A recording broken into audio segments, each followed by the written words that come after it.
Good afternoon. My name is Don Lorenzen. I'm happy to be here and tell you a little bit about this book, Gray Lines Across Time. It's a story that I call a story within a story. My grandfather called it. It was given me in a binder of cardboard and passed on to me 4 decades ago. And so I'm going to share some insights to it and some artifacts that are not only the book, but items from the book. Gray Lines Across Time, he didn't have a real name for it. Like I say, he called it a war story. It's really not a war story. The war is part of it, World War I. But I titled it, his last name was Gray, so I called it, his writings, his lines across, it will be almost 100 years. It was written in 1925, and like I say, he had journals in World War I that he had gathered and kept with him overseas. And then when he came back, he put them all into this manuscript. You're welcome to take a look at it. It's on the table. There's a picture of it in the book, but I did bring it with.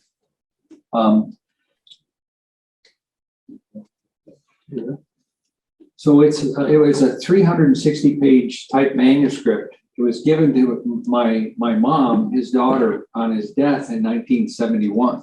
So my mom had it from 1971 to roughly 1981.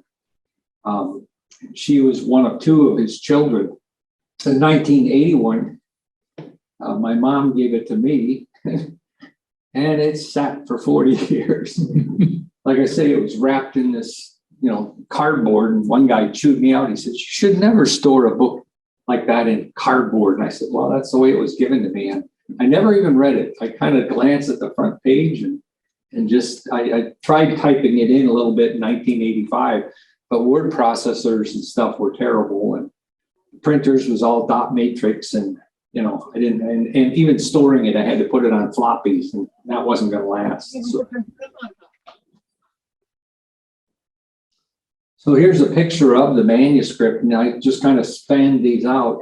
You can see toward the back, there's postcards and pictures, and he collected those. And then when he came back with his journal, when he actually typed this, he paper clipped the pictures to the page and then typed a description. He didn't write on the back of the cards, and all the cards, everything's in here. And those paper clips are pretty funny because they're all rusted. So when I removed them to scan the pictures, some of the pictures obviously have that little elbow shape of a paper clip. His name was Marion Gray. That was his nickname. He was born in southwestern Wisconsin, but he actually grew up in Freeport, Illinois. So that's where the story starts. Starts in Freeport, and it starts in 1916, where he called himself a big tough kid. He played football. Well, he played football all 4 years in high school. And yet, when you see his picture on the cover of the book, or a little later here, he's a pretty skinny guy. But I suppose in 1916, he was pretty beefy for his size. And he talked about being able to handle himself around other boys. The story is a coming-of-age tale. From 1916 to 1923, it starts in Freeport, as I mentioned. He's a high school senior. So it gives you great insight to what it was like to be a senior in high school, supporting his mom. His dad had died. So his mom, being a widow, was raising him and his brother Henry. And the things he did, funny little things. He had a girlfriend. She had expensive tastes for 1916. So, because nickels and dimes were a lot of money.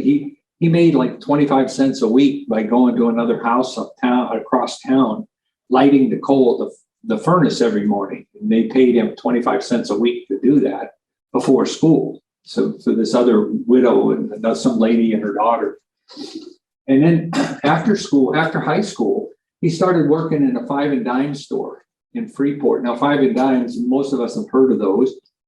They were very prolific all across the United States, and kind of like I equate them to the Dollar General stores. They had a little bit of everything in them, from china to the latest little knickknacks to dresses, clothing. It was laid out in long tables. It wasn't stacked vertically like a Dollar General is. But and it gives you a little insight as to how they worked the store. He worked in the basement where they brought in the deliveries and then unboxed them basically. And they had a big compressor for the boxes to squeeze the cardboard together. Laughingly, he talks about unpacking china. They sold a lot of chinaware, glassware, plates, some from China, some from North Carolina. And he was always laughing about the difference, how fragile the Chinese stuff was. And the other American stuff was beefier and heavier. The stuff from North Carolina came in big barrels, whereas the stuff from China some of that came in barrels, but it was wrapped in newspaper. And he got a lot of laughs out of looking at the Chinese comic strips in their papers. He enters World War I in early 1918, and he goes into Chicago, and he's thinking he's inducted, but they spent a day or so, and then they went down to Jefferson Barracks in St. Louis, which is now the repository of a lot of military records. It's not an active base or anything anymore. And in doing that, he wanted to be in aviation, and that was a thing I didn't know he had any interest in aviation. Growing up, I was a little kid, and I'll tell you why I didn't know a little later, but I've been a pilot for 50 years. And so it's been a big passion for me, but I didn't know that he also had that passion. And he never did fly, but he did get, when he got down to Chicago, they asked him and they put him in the quartermaster corps. And by the time they got to Jefferson Barracks, just a day or two later, I guess the records, whoever sergeant wrote it down, they misplaced that. So they ended up asking him again, what do you want to be? Where do you want to go? So if you want aviation, go over there. You want infantry, go over there, artillery, and so forth. So he just walked over the aviation line and got applied for that. Upon which they sent him to San Antonio, Texas, which is where the first Army training bases, aviation bases were.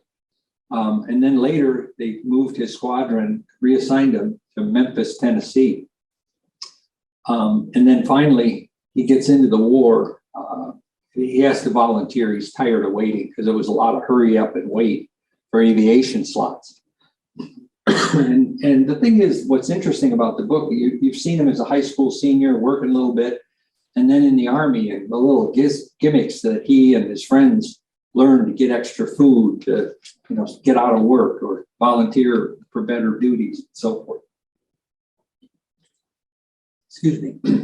So here's a picture of him from the Aero 160th when he was assigned to that in 1916.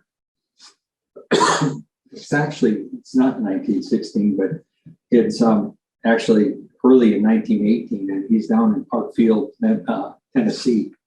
That was going to be an air base. I don't know if it still is. I don't believe so. As an aside, in the book, he talks, they marched everywhere. And I'm thinking, American soldiers, why are you marching everywhere? There were trains. And it got me curious. I mean, this is after I got the book done, and I was putting this together a couple months ago for a group. And it dawned on me, I mean, they had Army trucks, but in researching where he was in the war there, I discovered he was really centered around Verdun. And his hikes, they would march them 2-3 days, and they'd have to be 40, 50, 60 miles away, their next assignment. And it was totally in France where he served, kind of in the Alsace area. Part of it was people speak German, but it's actually part of France, I understand. But that's the site of the longest battle in World War I. It went for almost 10 months of constant shelling and firing and so forth. And so most of the rail lines that centered through that part of the country were all blown up and destroyed. And they used the trucks that they had. They were actually driven by Chinese drivers. I don't know why. The French didn't have their driver. Of course, they were low on manpower by then because they'd had so many soldiers injured. And then there's some statistics here on the Battle of Verdun. Over 300,000 men were killed on both sides in those 10 months. 400,000 more casualties and 350,000 more German casualties. It was a stunning amount of injuries. That was an aside. Back to the book here, Gray Lines Across Time. The book was never finished. So people ask, well, what did you do with it? Well, besides typing it in, I wrote an ending for it, and he used the word nerve a lot at the beginning of the book and then throughout it. And his use of that word was meant more as fortitudes, inner strength, and so on. So I kind of edited that a little bit more into the beginning. And then at the end, it was him reflecting on his life thus far and how much stronger he had become.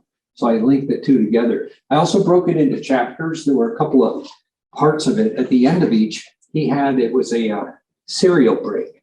And what I found in writing this cereal break, now this is 1925 when he finishes it. So there were no radio programs, the movie serials, on Saturday mornings, you'd see an episode of so forth.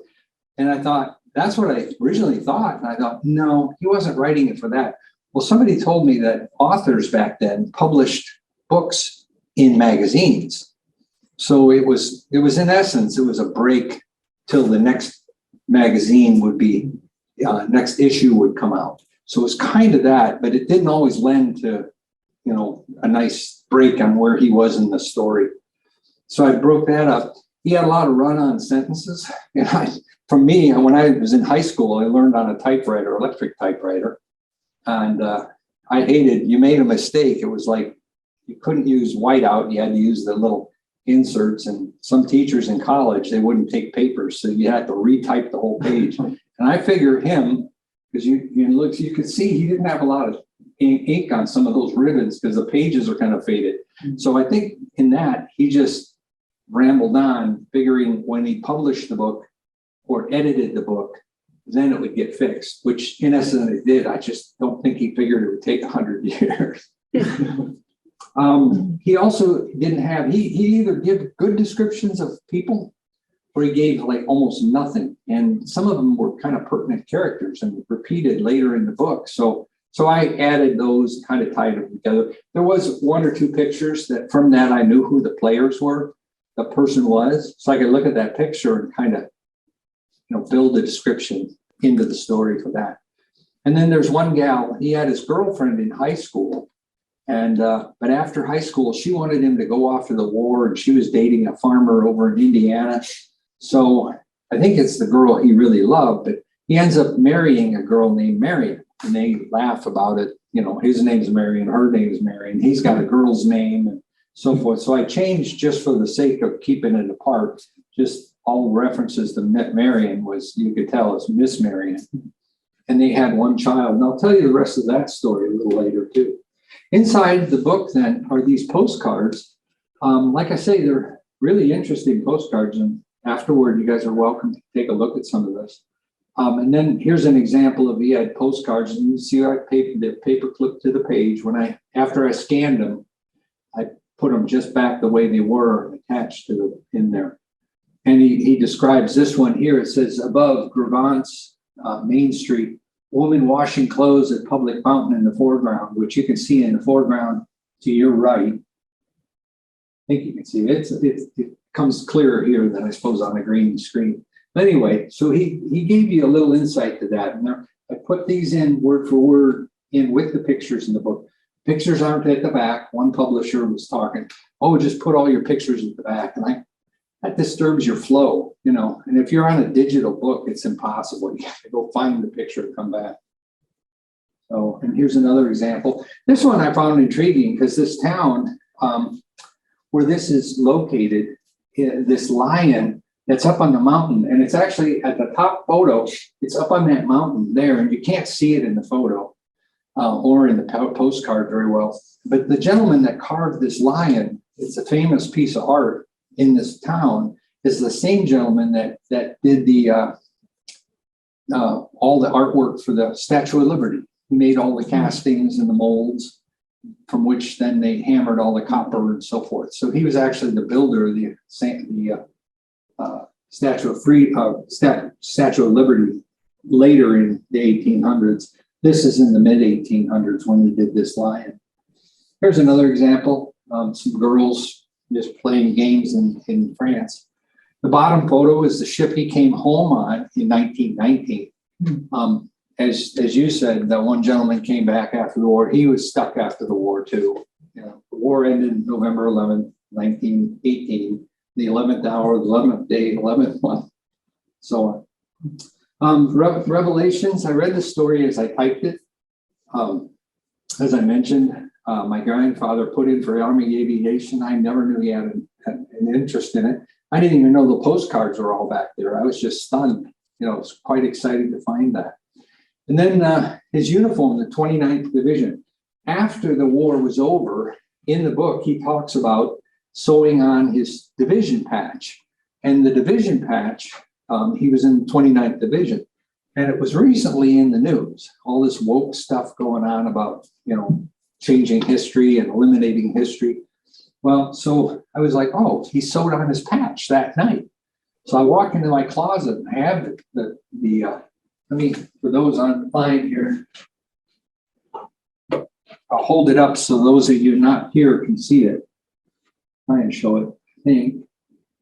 Okay, you can kind of see it looks like a yin-yang type of patch. And the 29th Division, so I go into my closet because I'd never really looked at the jacket in years. And there it is, you know, it just kind of gave me goosebumps to, you know, here it is. This is what he signed, he sewed on in late 1918.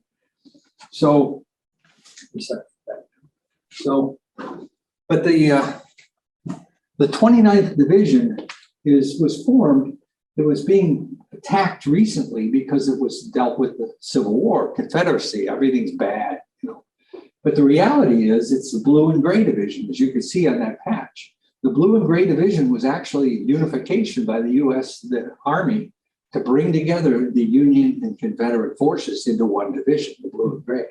The Blue and Gray served in World War I, landed on Utah and Omaha Beach in World War II, Korea. I'm sure, I haven't researched, but I'm sure they served in Vietnam. Pretty much everybody ran through the divisions there.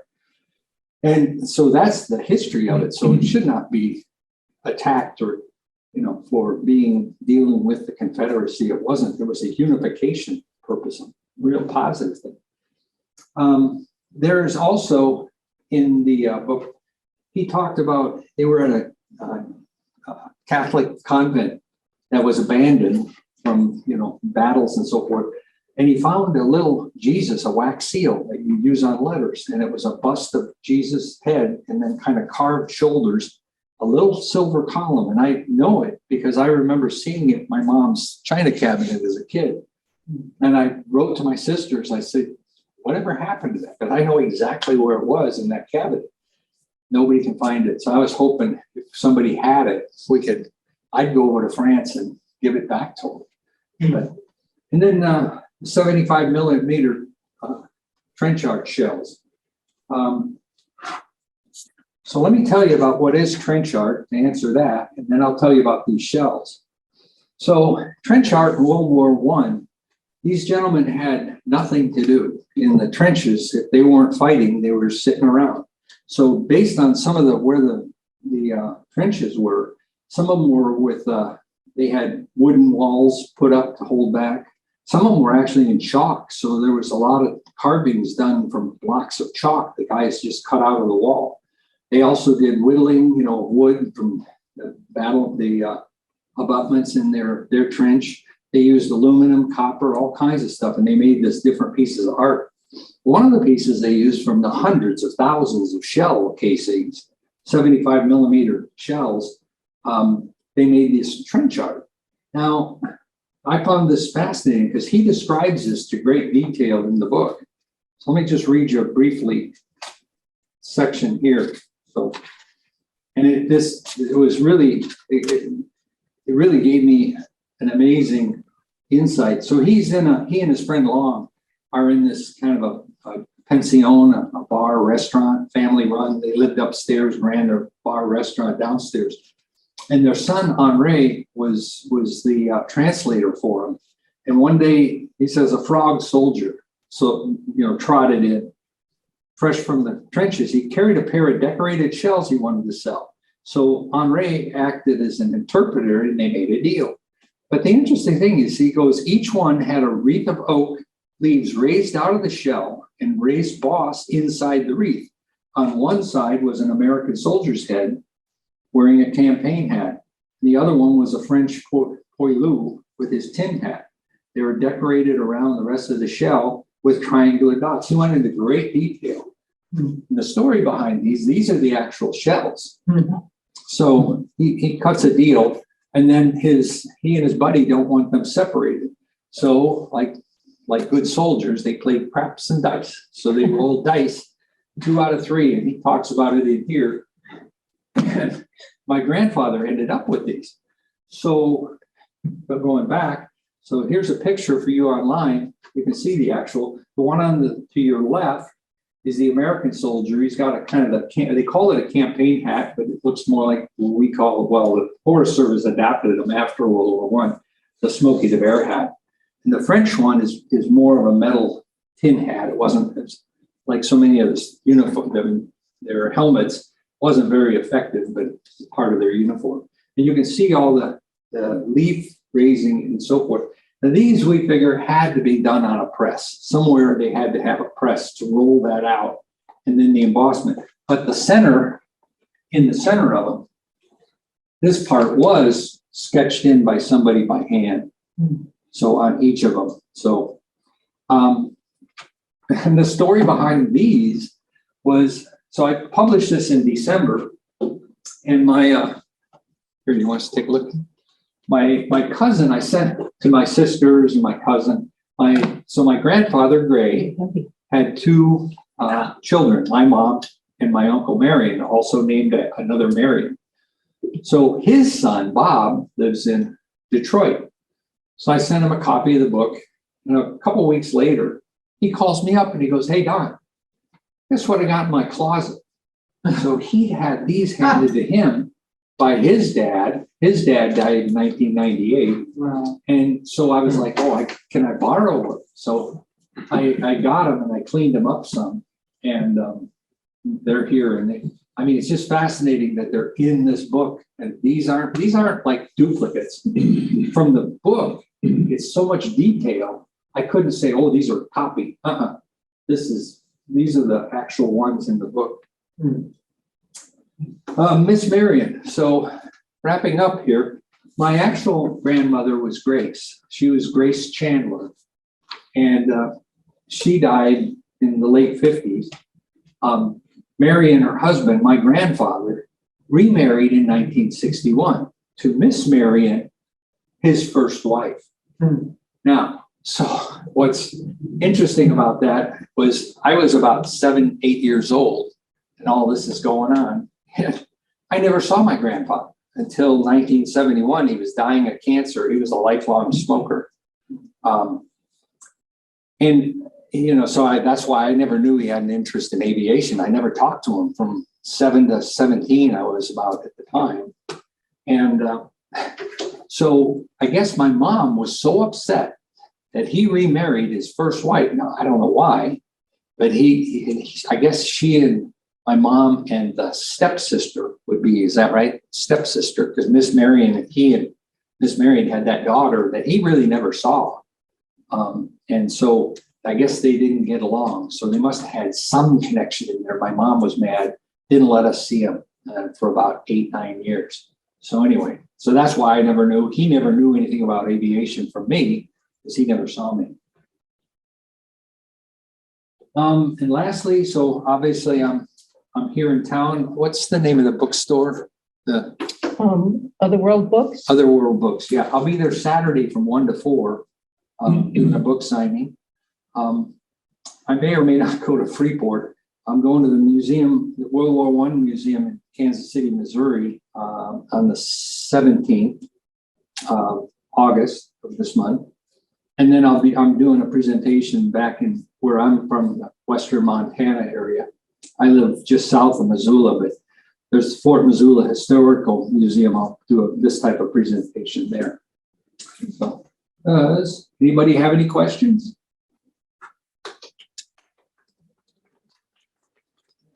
That's really interesting. That research you did on all the little details is what I love to do also, and I'm really impressed with what you found out. Oh, it's just eye-opening, you know. I mean, here I had this thing in my hands, this manuscript, and look what it's blossomed kind of into.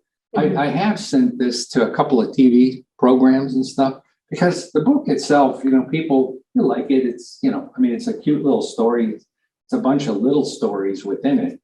It doesn't, and it's not a lot of combat and these guys getting their arms blown off. There's a little bit of that, but there's the inside of living back then is what really fascinated me because, boy, they, you know, we have it so easy, you know, in comparison, and yet we have it so hard. I guess what we do is we have it easier with technology, but we make it hard because of all the technology. Yes, sir. Yeah, I kind of understand that. I guess I find it curious as to what really prompted you to put it into a published book. A lot of us that do genealogy and look back into our families, we do it for our own family gratification, not so much to put something out in the public. Yeah. Even though there's lots of interesting things we could all tell stories, but what prompted you to take that route? That's a big step. Well, I actually just started to just type it in.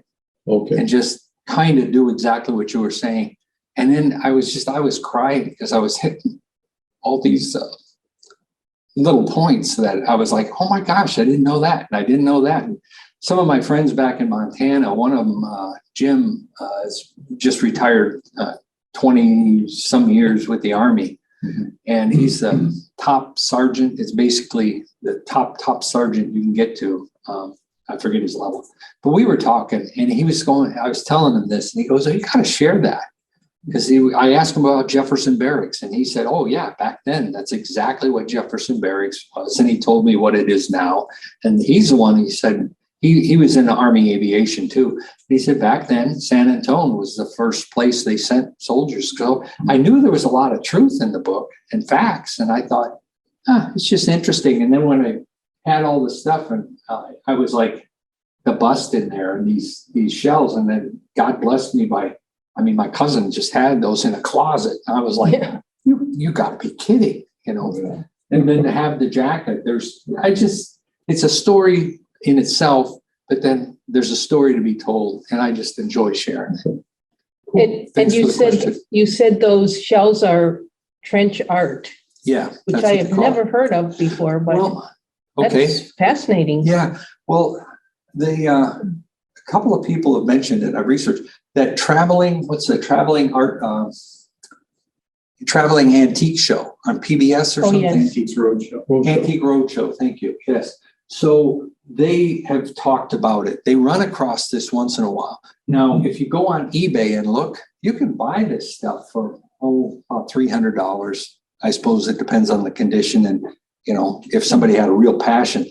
These to me are priceless because these aren't just the $300 shell. It's something my grandfather found or bought and then brought back from World War I, 104 years ago. So, but it's interesting. So that's what prompted me to do that little bit of slide on what is trench art, because I didn't know when you say trench art, did it have to be shells? No, not at all. There was all kinds of trinkets. And and you think about it, those guys had nothing to do. Sitting around, I'm sure they were between when they were out on a patrol or whatever and sitting around, they didn't have any music, no radios, no nothing. So what else would you do but try and make things? It's kind of like the hobo art where you see they do carving also. I've seen books on hobo art. So it's a similar type of thing. Filling time, learning about themselves and developing a skill. Yeah, I guess it's hard. Yeah. Did you feel like you had a lot of cooperation from family members in sharing the items that they had, or did you feel that there was any awkwardness in trying to start that conversation with different relatives about what do you have? Yeah, well, no, I got good support. I really have My sister, two sisters, one's she's always been on the side, quiet. She lived in Madison, moved to South Carolina about 6 years ago, I guess. But she didn't really have anything. And then my other sister, well, I asked them both, did they have that little bust? Do they remember it? And they remember it, but whatever happened to it, I thought maybe I got it because I ended up with the China cabinet, but it wasn't in there. My wife at the time had no recollection of it. So I couldn't remember. It's in this cabinet. Was that when it was in my house in Missoula? Or was it my memory of when I was a kid? I think it was when I was a kid. But anyway, but they were real cooperative. And then my cousin, calling me up, obviously he wasn't hiding it. And I was just like, I hate to ask, but can I borrow them? And he had them in a box. How much stuff do we all have in boxes? We don't need, if it's that important, why is it sitting in a box in 10 years? It's like George Carlin. You don't even know you have this stuff. And he talks about stuff and more stuff. And we get more stuff and we put it in the storage facility. And so I'm glad he was able to share it because I get to share with people. We all learn something new. Trenchard. Yeah. Yeah, that's. Anything else? Just wanted to, you mentioned Jefferson Barracks where he went in. Right. Jefferson Barracks is where Roy Puffer Is that right? enlisted in 1918. See, I think they ran guys through. Yeah, the army because he was in the living West. here in Wisconsin. I Yep. couldn't figure out why did he go all the way down to No, Missouri? that's where, they sent my grandfather from Freeport to Chicago. So they probably told that gentleman, sent him down to Chicago. Because he would have been living in Fond du Lac at the time. And then Yeah, they would have sent him right either through Chicago. Because what they did was in Chicago, he talks about in the book, they gathered these boys from the Chicago, Wisconsin area and then put them on a train and sent them down. And that's where they went through the whole physical and getting all their inoculations. And that's where they actually cut some of the boys out. He had bad knees. They questioned my grandfather about his knees and did he have any injuries from playing football and so forth. And he had a trick knee, but he said it hadn't bothered him in years. And he was scared that they were going to kick him out. Then he'd have to go home in shame. And again, this girl he liked prior to Miss Marion was all about, go off to war and be a hero. And you got to remember 1917, 1918, the posters and all, kill the Hun and, save America and so forth. So a lot of people get ginned up for war. Same thing happened to World War II, even into Vietnam to a point. But, anything else? Well, my grandfather, Are we still recording or no? yeah, Oh, like okay. he went to aviation also, but with the Navy. And he went from Wisconsin out to Massachusetts to do that training. For flight training? Yeah, Well, okay. And this is in World War II? World War I. Oh, World War I. Wow. Massachusetts. That's okay. And that, from what little research we've done on that base was the base that the soldiers came back from Europe bringing the Spanish flu, the Oh, 1918 flu. okay. Well, let's talk about Massachusetts at that time, then World War I, and it's Navy, right? Yeah. Okay, so Navy collaborated at that time a lot with Glenn Curtis. Glenn Curtis I think he was from Massachusetts, but he had operations he was designing seaplanes, and that would be the Navy tie in New York and up in Massachusetts. So maybe they had some program. They didn't train a lot of pilots, for the Navy back then. They didn't have any airplane. The Army was the one that had the airplanes at that point. Mhm. Marines had nothing. They were just a branch of the Navy. So yeah, it's kind of fun to theorize what was why and so forth. Yeah. Well, thank you very much. And